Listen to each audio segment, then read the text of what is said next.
we know that there are some people. We know that there are some people who've read bits of the book because we were greeted by many people who read chapters. Um, we assume that a lot of people have not read the book, so we're going to do a sort of zoom through it. Right, I'm Chris. I'm a no longer clinically working medical psychotherapist, a psychiatrist turned psychotherapist. I am known as the geek of the partnership. On that note, I'll pass to the non geek, the less geek. So I'm Joanne Carlisle. I know some of you. It's really, really great and lovely to see so many people here. And we're aware that there are quite a few people joining us from different parts of the world, which is brilliant. We will try and keep the English simple and to speak fairly slowly, but do pop a note in the chat if you'd like us to do that a bit more. There are also a few people who are joining us who are not part of the sort of counselling and psychotherapy community. And we're really very pleased about that as well, because as we wrote the book, we were very clear that its relevance actually it goes beyond counselling and psychotherapy. It's actually relevant to change measurement kind of across a range of disciplines. And I'm particularly keen on that because I'm transitioning out of a career as a psychologist, psychotherapist, researcher, sort of educator in counselling and psychotherapy to work in more humanitarian projects. And one of the things I've been so clear about as I've been doing that is just how much we need an intelligent philosophy for change measurement and outcome measurement, kind of across a range of human disciplines. So it's great to have people who are sort of representing some of those other disciplines as well. You're all very welcome. Good. Should we go for it? Yeah. Okay, a few people. I'm sorry because we're not muted. You'll be getting the kind of bell for people arriving. So apologies for that. Okay, are we going to start with them? Right, I'm going to share screen. Let's hope this works. It worked a minute ago. Okay, do you have a full screen or do you have... Okay, that's not what we want. No. Okay, let's stop that. So let's try it again. Yes. That's better. Okay, great. And you were going to give me a different view. Yes, I will do that. So what we're going to... We don't...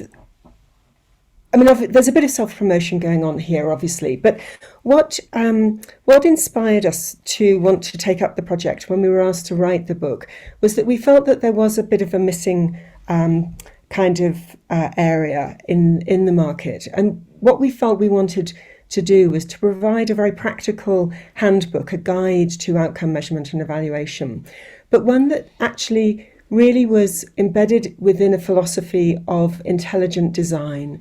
And on that basis, one that sort of had a real capacity for constructive criticism as well. So that forms the sort of backdrop to the book. And we're going, as Chris said, we're going to give you a bit of a whistle-stop tour to it. And then we'll move into small groups, and we've got some different names for the small groups. So you won't necessarily...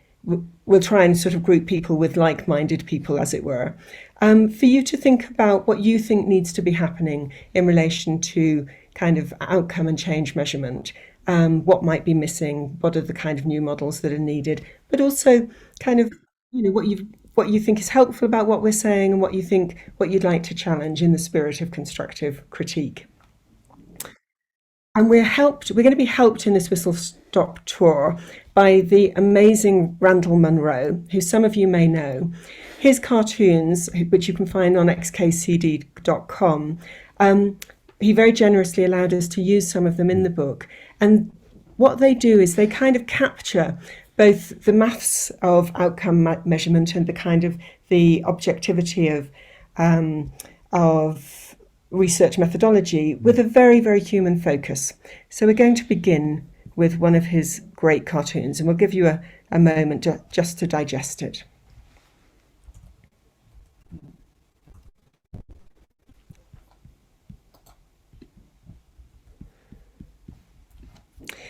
And I think for us, this is this is what outcome measurement can help with within human sciences. So, a great sort of reality check about why we do these things, why we're involved in these disciplines, and so on. Okay, so I'm going to attempt to read all of that. We're going to whiz you through it. The book contents, headings, figures, and so on are all on the web, and we'll be sending this PowerPoint to anyone who wants it afterwards. Right, well, it starts at the beginning. You want to go? Okay. Passing back to you, I think. Okay, fine. You can tell how well rehearsed this was. We're actually on holiday up in the Alps and should have been skiing, but hey ho. No. We just to give you a kind of a frame. We will give an introduction to outcome measurement that goes right back to sort of some of the beginnings with Florence Nightingale and Codman and so on. Chris is telling me to look at time. We will describe outcome measures from a variety of perspectives. We'll then look at applying that in evaluation, and then we'll come back to critique. So here we go.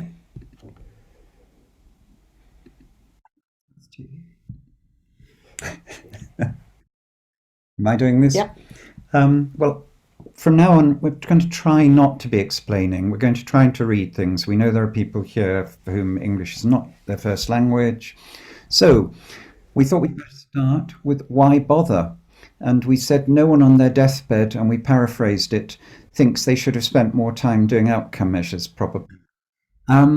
We think political reasons are incredibly important with outcome measurement. And as Joanne says, that's not just in therapy. We talked about knowledge-led reasons. It's, I think, an easier phrase than epistemology, but we had to get that word in too. Above all, they've got to be therapeutic reasons. What are you doing? I'm trying. I don't know, something's happened. Sorry. There you go. And it's got to be doable. An awful lot of this book is about that it's not easy, but it is doable, but it does work better if you think about it. So we ended chapter 1 with, so where do I start? And I think we said, well, you've made a good start if you've got this far in the book.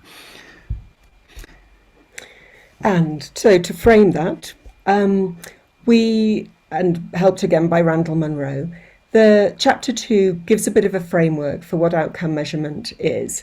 And as you see, a theme throughout the book is that outcome measures and outcome measurement it's not simple. There is, and nor is it like hard science. So we thought this was a lovely cartoon that just described that a bit. I probably get an email every week asking me what the scores on core X or Y, whichever measure it is. What do they mean? I should just say, oh, well, they're the same as a pound. I'm trying to change the wrong one. Go. So part 1 was just chapter 1, introduction, but trying to set the field. Chapter 2, we hope, develops the general ideas, but starts to make them more particular. And I would say the major thrust of chapter 2 is to recognize that there are many forms of outcome measure, that they all have advantages and they all have disadvantages. None of them are perfect. I think sometimes there's a belief that self-report, multi-item, nomothetic questionnaires are the only option, and they're really not. So we tried to cover that. Chapter 3 looks at a range of ways, a sort of a strategy for approaching how to judge the quality of an outcome measure. And in a way, and to recognise that, there are some things that you can't equate, that actually you have to value and recognise the differences of, like a kilogram and a pound.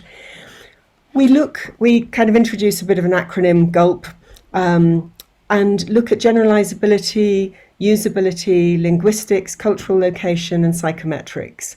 And we sort of give a fairly straightforward explanation of basic quantitative psychometrics, reliability, and validity. I mean, we know, particularly for students, that they can get very excited about the idea that they can create a new measure for something that they feel really passionate about. And although we really value the passion, on the whole, we're saying don't. You know, there is a proliferation of measures out there, and we give some very sound reasons about why we should use what's out there where we can, and only really do the very complex process of creating new measures. Kind of if something really doesn't exist, either for a client group or for a particular area of focus.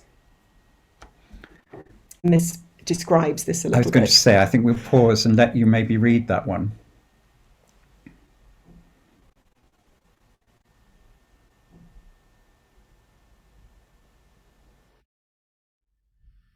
I'm hoping that some of you are laughing at these cartoons because I think they're brilliant, but because you're on mute, we can't actually tell. So I can see Charlie smiling. good. Thanks, Charlie. Okay. Oh, have we missed something? Do you I want to say a think bit more about that? Yeah.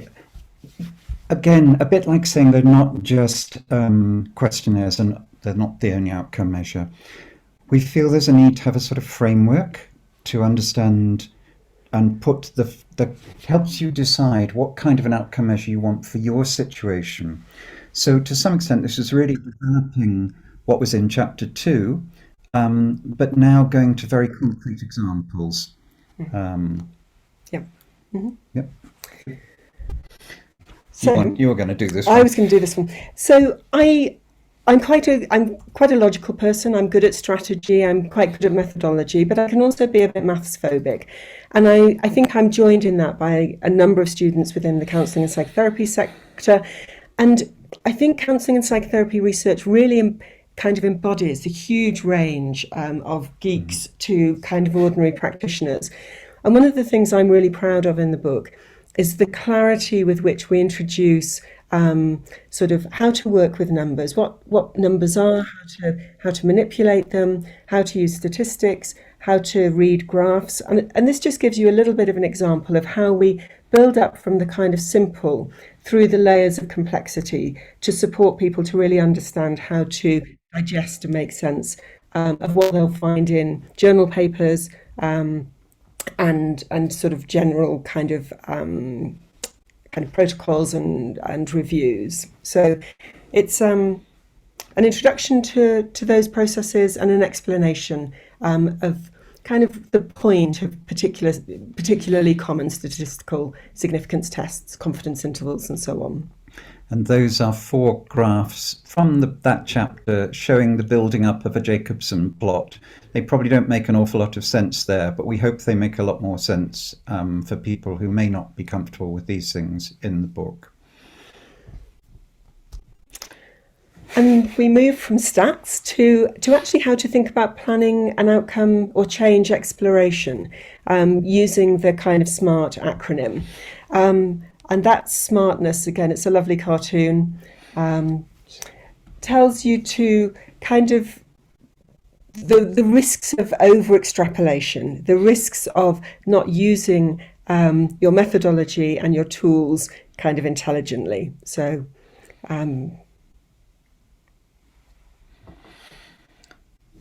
yeah. Yes. Randall Munro's relationship with his partner, wife, I think wife, is quite an important part of his life. She's had cancer, and it's been something they've looked at very carefully through some of the cartoons, which we like very much. And brings the kind of human relational aspect back to this very much. So, in that smart design, yeah, there's something about what do you want to tell, and really importantly, and we do push this throughout the book, who are you telling it to? Who is your audience? Because actually how you use the data you've got, how you set up a particular project needs to be designed in the context of what it is you need to tell to whom. So whether that's a commissioner, whether that's your clients, whether it's fellow researchers, whether it's a service manager, it's going to change what it is that you need to do. So fit your design to your audience, good design and smart design. Do you want to say a bit? I can never remember what SMART stands for, so you'll have to read the chapter. Specific, measurable. Go on. I think one of the things that goes through the book is there are no perfect answers. There's not one measure that will be right for a commissioner and right for a client. And again, I think there's a danger in this field of people feeling there's one perfect answer and it works for all audiences. That's just not true. And that takes us a little bit to this question, which we felt we had to be really brave and say, there are occasions when you should not be measuring because the measurement will be misleading, possibly shaming, etc. There are also many situations now where people, this wasn't true when I first started, where people are having to work with a contract of employment that says they must use outcome measures. I think there are some people here from Finland, and in the last year, Finland apparently insisted that if you want remuneration for delivering therapy, you must use an outcome measure. I think being very practical people, in my stereotypes, Finns seem to have adapted to that very rapidly. It's taken about 20 years in the UK. But there are circumstances where what we call imposed outcome measures are a challenge. So we've discussed how do you try to make the best of that situation. And then we have two chapters, one looking at individual practitioners and one looking at service level, actually following through simulated examples of how you might set up an outcome study and the kinds of questions that you would need to take into account. If you've got a large throughput of clients, if you've got actually a very small throughput of clients, the different questions that will dispose you to be able to answer. And the next chapter is coming at a sort of different level. Many people work in organisations where there are multiple therapists doing similar things, similar clientele. There's an industrialisation, certainly in UK, of therapy and counselling. So the geek in the partnership tore his hair out. You can see how it all went. Simulating a stepped care service. Perhaps more importantly than all that heartache was we're really discussing you have to choose when you've got a lot of data from a service like that. You could keep statisticians busy for years. You have to choose what to look at. We've taken the examples that a service might want to look at opting out. Some people call it dropping out. I don't like that phrase. But also they might want to look at the fact that services I know and have worked in have covered extreme variation in social deprivation in different centres, and that also services often have extreme ranges of therapist experience. So those might be things that the service might want to look at. And then we come back, as we do again and again, to having some kind of equipoise, how to avoid misinterpreting, overinterpreting your data. No cartoons in those chapters. Coming towards the end, chapter 9 is very much about the relational aspect of using outcome measures when you're working with clients and supervisors, how you use feedback, which is something that's not new. How you use outcome measurement feedback is not new. It's been used in behavioural work, family therapy for a long time. But there is quite a lot of model and modality specificity about that. The need to actually find ways to be able to talk kind of across some of the assumptions that might be made, some of the prejudices that might be there, with whether that's with colleagues, with supervisors, with clients, and so on. So do you want to say a bit more about that? I think this is just vital. My experience is very often people get enthusiastic, dive into doing things, and don't put enough time into planning, thinking how it squares with their model of what they're doing, with what their supervisor thinks they're doing, what their line manager thinks they're doing, and what their client thinks they're doing. and you can't please everyone. One of the things that you probably gathered by now for us is that OMs are not like taking a blood test. They're a relational thing. Mm. And I'll pass back to the relational person there. And it's partly the thing at the bottom, beware measures versus therapy, Mm, is just to remind, that sometimes there can be such a pressure, particularly in a service, to gather the data that people forget that it's the therapy that needs to come first. And we give some examples mm, about how to kind of work with that in mm, the book as well. yeah. And then the final chapter, probably my favourite. I think reading chapter 1 and chapter 10 is kind of, is probably enough for some people.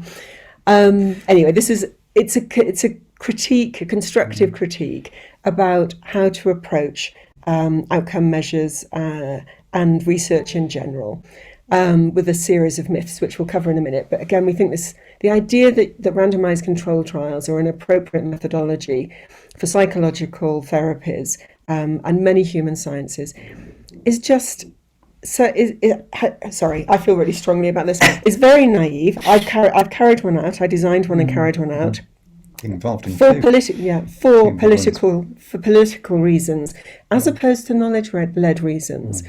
And so we think this cartoon just kind of captures a bit of the problems of kind of how one can blind, or in fact can't blind, within psychological therapies. I love the idea that both groups will think they're having lots of sex, but one group will be actually getting sugar pills. I love Randall Munro. If it were chocolate, Come, come. okay. So, and these are just some of the dominant myths Mm, that we work with. And although we are critical about some of these assumptions that are made, we are also very clear that we do need outcome measures mm, and we need outcome data, if we're going to improve services in many, many different disciplines, certainly psychotherapy, but also kind of other sectors as well.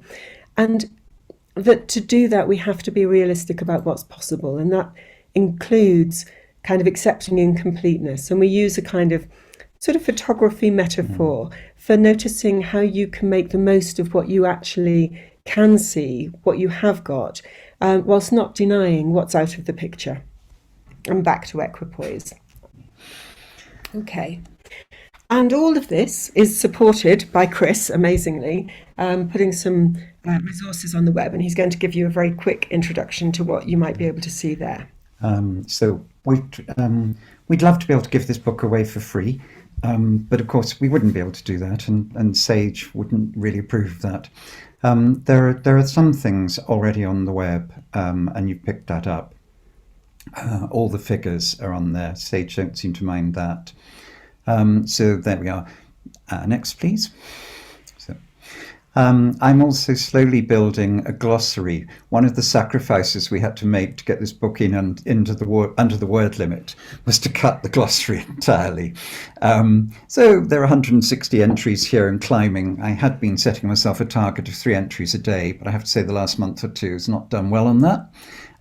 So if you get words and things that you don't understand in the book, do go to the web. I think it's probably of much more general use than just for the book. Next, please. Right, then we're getting, as we keep saying, I'm the geek. I'm also a great believer in making things free when we can. Some people here will have heard of, at the geeky end of the membership here, is an entirely open source, i.e. entirely free to use statistics system that you can run on pretty much any kind of hardware or operating system, and that I use because it means anyone can use it. You don't have to pay a vast amount of money that you do for SPSS. So I have resources that are growing about how to handle data with R, um, with some support and encouragement, mostly from my major colleague at the moment, Clara Paz in Ecuador. I think Clara is here somewhere. Um, I'm also building a package of functions to try and make R easier for people to use. So that's CECP funds. This is not yet accessible to people, but it's really where I want to go. Um, Online apps so that people can put their data in, or and this is just a tiny example. You could, sorry, this is not an active, this is just a screenshot, but you could put your Cronbach alpha in, you could change the numbers, and it'll tell you the answers that you want over here. Next, please. So I think we're running quite well to Not doing time. too badly. So what we thought we'd do now is to sort of invite you to join some groups. We'll put the name of the groups in the chat. There'll be breakout rooms. We're numbers are kind of dropping, so in fact I suspect that we'll be fine to just use kind of room one of each of those breakout rooms, or you might actually be deleting them as we speak, Charlie. I'm not sure. And we're going to put some questions in the chat. I'm just checking if Charlie's managing to do that.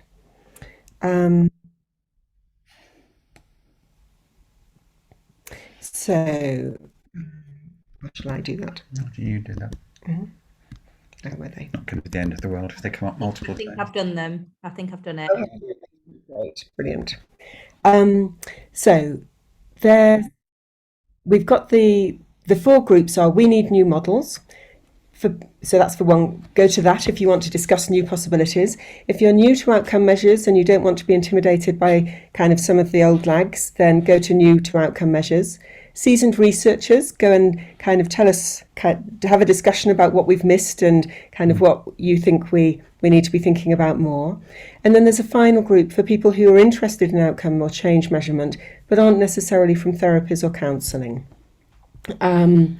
So those are the four groups, and we're going to give you a couple of questions to see if I can I? Have you got the questions? Have you got the questions, Charlie? Sorry, they're not there. What I did to you. You did. Here we go. I'll put them in. Say I ought to be able to do that. Here we go. So here are the questions that you might want to. Here you go, Charlie's. That you might want to look at, and if not, then talk about whatever you think would be more interesting. So if you're used to Zoom, if you click on the breakout rooms, you will see that there are a lot of unassigned people, but then there are four groups. Then just on the right-hand side, there's a blue button that says join. If you click that, it'll take you to, and maybe the questions will follow you in the chat. And we'd like to give you sort of 10 or 15 minutes just to have a conversation about what you think is needed in the field or what you'd like to see. So if we can invite you to